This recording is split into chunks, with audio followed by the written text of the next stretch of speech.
nos va a servir para situaciones comprometidas, incluso para el disfrute entre los colegas, porque bueno, es un sonido que suele ser bastante gracioso para la gente y creo bueno, que puede estar al alcance de todos y podemos hacerlo.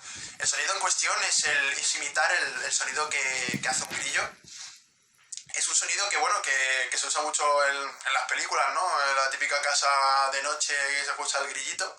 O bueno, en una conversación uno dice una cosa que dices tú, Dios mío, ¿por qué lo has dicho y a qué viene?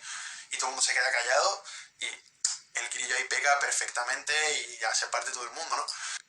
Bien, existen dos maneras de hacer el grillo. Una manera es más fácil de aprenderla, pero no reproduce exactamente el sonido del grillo.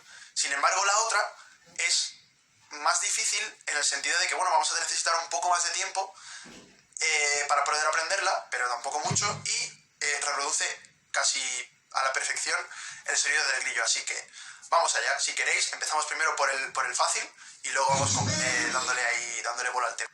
La primera manera consiste simplemente en realizar una R, ¿vale? Pero intentad hacerlo con toda vuestra fuerza.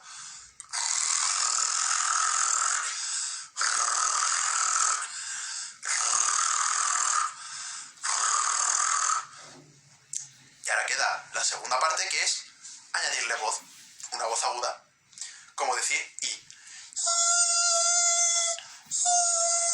¿Vale?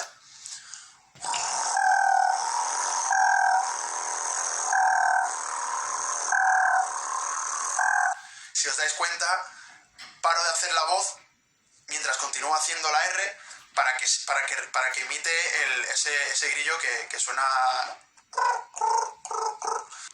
Es verdad que necesitas mucho aire, pero en realidad es muy fácil de conseguirlo. Simplemente es hacer una R y después añadirle una voz aguda y ya tenemos listo nuestro primer